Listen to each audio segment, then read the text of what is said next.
I started talking to Team Spence, I would say, and Al Hammond and them about May, right after his fight, you know, just going back and forth. They sending me a proposal with the interest of a Spence and Crawford fight. Um, we didn't get a contract until August, and it was just kind of like a regular contract. It wasn't nothing. It was initial proposal. It wasn't even a contract. It was a proposal, and Spence Crawford, the intentions of us fighting. Okay, so we going on the basically the negotiations of what a contract would look like before we actually got the actual contract. Al goes in to saying a guy that I don't know, never represented me, not affiliated with Team Crawford, have no whatsoever place in Team Crawford's, stable, representing me in a contract which I have no nothing upon that I agreed to. So basically, that was a standpoint of what the contract would look like. So basically, I'm talking to Al, and I'm like, Al, come on, man, I don't even know this guy. How can you do that? And he's like, well, the guy stated he's a part of your team and whatnot, and you know, we going back and forth, back and forth. I was a good dude, man. I was a, you know, charming guy. He's a cool dude. I kind of like talking to him, but at the same time, Spencer's our guy. I'm not. So of course he's gonna do what's best for, his fighter, his guy. That's like, any other manager slash advisor would do. He would do the best for his fighter. So, me and Al, we talks on the phone.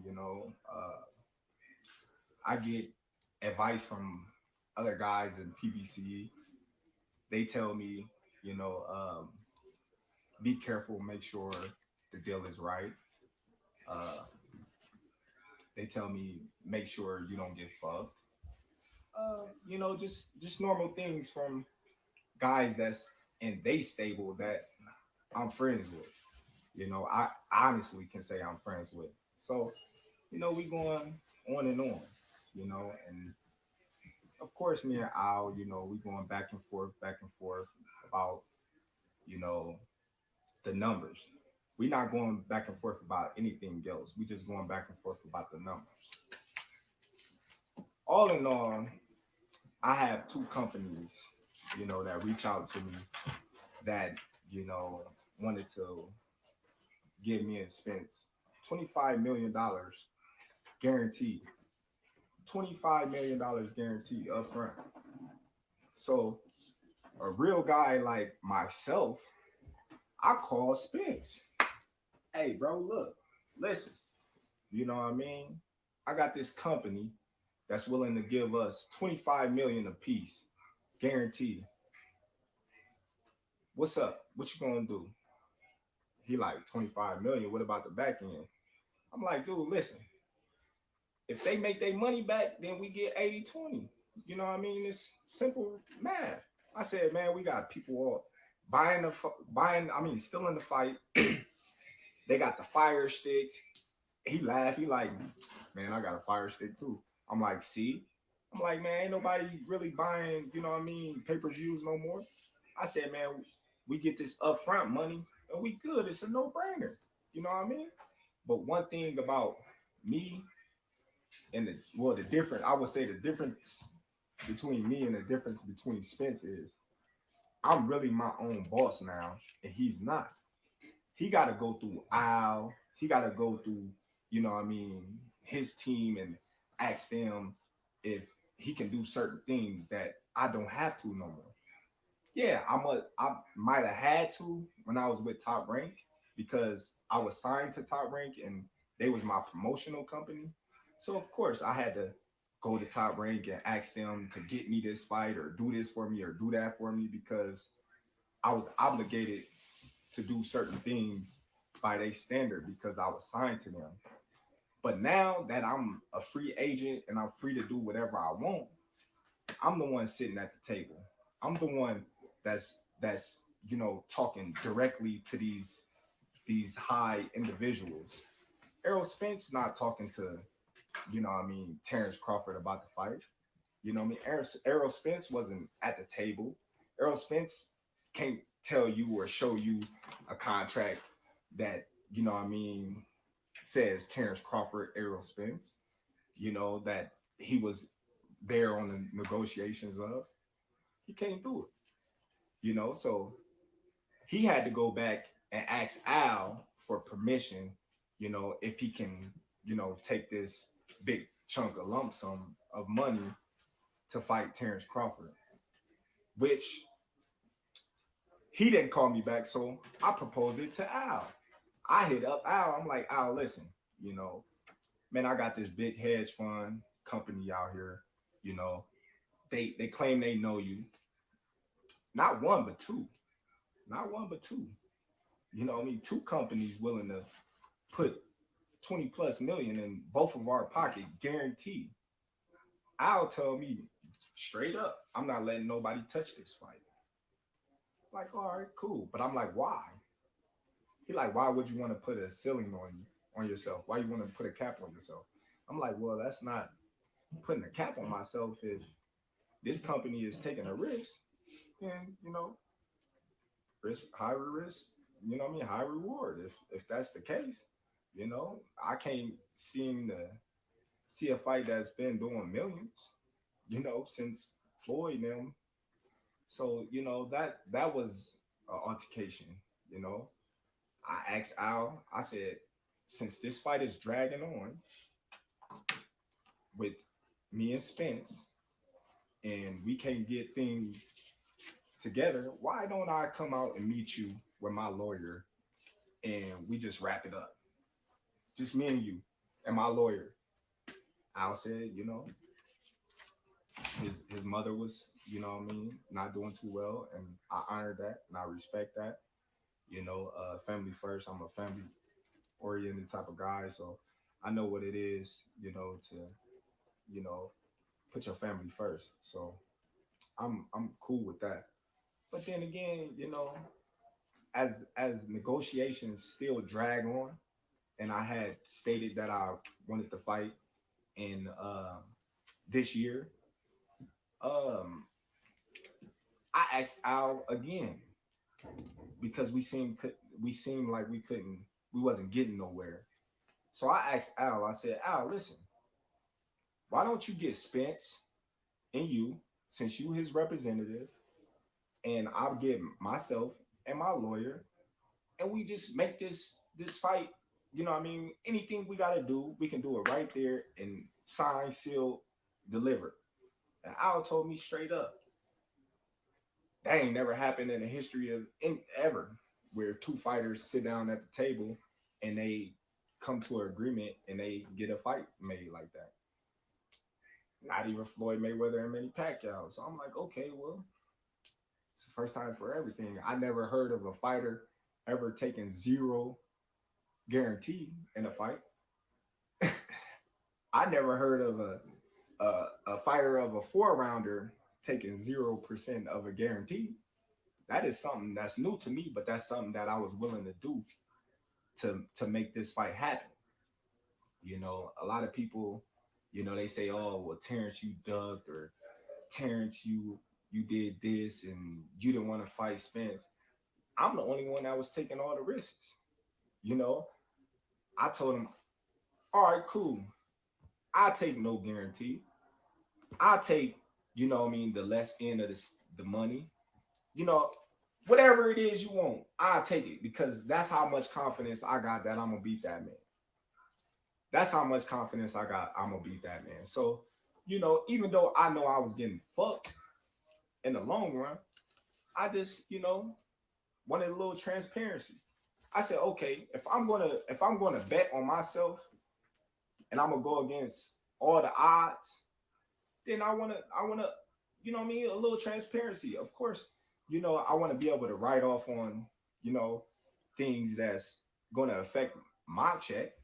Of course, I wanna see if the numbers add up to what they telling me.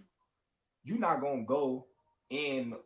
It's just simple to me to think that a person will go in a business with a person 50-50, and this person would tell them, well, you got to give me 50% down and I give you 50%. And then you say, oh, well, I'm not going to tell you how much we really made, but I'm going to just give you this. You just got to trust me. Come on now. It don't make no sense. I never was offered, I never was offered a guarantee, not once. I never, what I mean, was given anything. But here, you want this fight? We gonna fuck you, and then what I mean, you got what you want.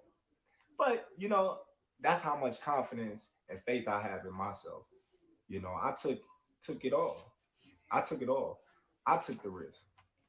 You know, big risk, big reward. That's how I look at it. And I believe in my abilities, and I believe in myself. So I'm like, it's whatever. You know, Errol Spence, he can't say the same. He can't say the same. He on audio out saying Al Heyman gonna go make sure he's good. He's in the best position to win this fight. Of course he is. He supposed to. You know, you got everything surrounding you to help you. You know, so people mad at me because Al told me if I don't take this fight, he's just gonna go and Errol Spence gonna make 8 million, eight figures. He's gonna make 8 figures without me. So basically, he telling me, well, you take this fight or leave it, or you got nothing. Basically, because we've been dragging and dragging and dragging. So when I don't know, like the type of caliber of people that he been dealing with or they been dealing with, but I'm not the type of guy to just sit on my ass and sit on my hands for no man to feed my family. So you mad at me for taking a fight with a tough opponent, you know, you may not know him, but he's a tough opponent for a bigger purse, a guarantee that I wasn't even gonna get. You crazy in the head. You crazy in the head. So now here we go. What I mean, back to square, what I mean, one.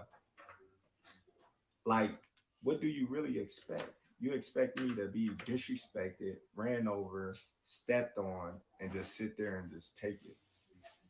That's crazy. That ain't even my style. See, me personally, I wasn't even gonna say nothing because I'm not the talkative type, and y'all pretty much know that.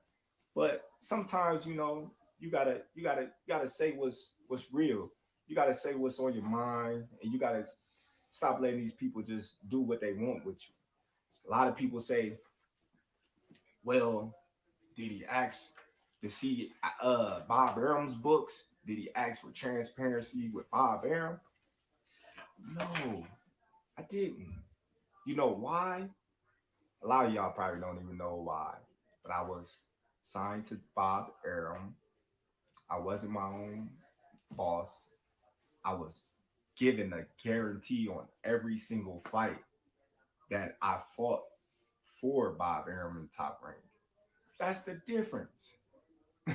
That's the difference, you guys. So if you guys can't understand that, then I don't know what to tell you. I don't know what to tell you. So I stated that I want to fight this year, and that was my thing. I wanted to fight this year. So we going back and forth, numbers, numbers, numbers, boom, boom, boom, boom, boom. So the transparency part, that was the dragger. Where was Errol Spence at? I didn't hear Errol Spence. Where was the tweets? I didn't hear the tweets. I didn't see the tweets.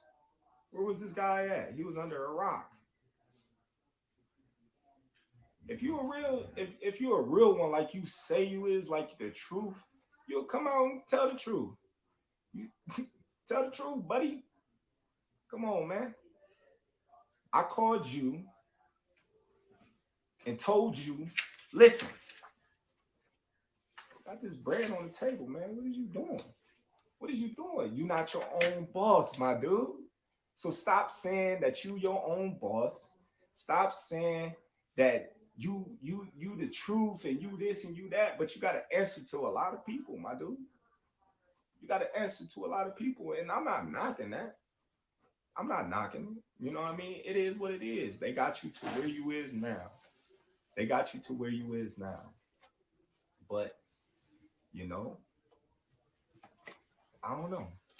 Just I'm just saying. But like when you look at it, a lot of people say, "Oh well, why you didn't fight Boots or why you didn't fight Ortiz?" Well, them names that never came up.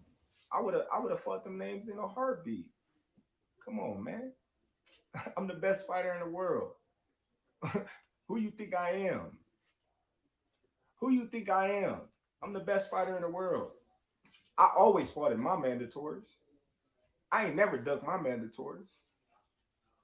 But, yet and still, I hear through the grapevine, Spence is about to fight a guy that he promised and he swear that he wasn't going to fight, which is Keith Thurman. Now, I don't know how true that is, but that's what's floating around. So, what's up with the trueness with that? You swear up and down that you're not gonna fight this guy. You don't care what nobody say. Now you about to fight him. So that means you was lying, buddy. But you know why he got to fight Thurman? You want to know why, fans? Because of the money. It's all about the money. Come on now. He not gonna make that much money fighting Ortiz or Boots. Come on, man. It's obvious. Who Spence gonna fight besides me that's gonna make, $20 million? Nobody. I don't know. But I'm gonna tell y'all like this. I don't know how truthful it is, but Floyd say, he's the spokesman of PBC and he's our right hand man. We done heard that on numerous occasions, and Floyd came out and said that the fight wasn't happening in this year. So y'all mad at me for going to get a bag? When did that ever happen? Y'all mad at me for going to get a bag? Come on, man. We're going to turn up with BLK time. You know what I mean? We're going to do our thing, man. We stepping up to the plate, man. They turning boxing around, man. All the biggest fights, you know what I mean, going through them. They the new wave. Hey, giving these fighters, they just do. You want to fight this guy, they're gonna make it happen. It's simple. But hey, my intentions is still the same. After this fight, Spence, successful. I'm successful. He said he gonna spin the block. Then let him spin the block so I can drop him off where he's standing. And that's just how I'm gonna keep it. It's just that simple. He spin the block. We're gonna be ready for whatever. And y'all fans, y'all can, chop it up and edit it and put it however y'all want and try to change the narrative or my words. But December 10th, tune in to BLK Pride. Black Prime, baby. We in the building. Tune in, y'all. If y'all don't, you know what I mean? Y'all some haters. If y'all do, you know what I mean? It is what it is, man. Support the kid. They always say me.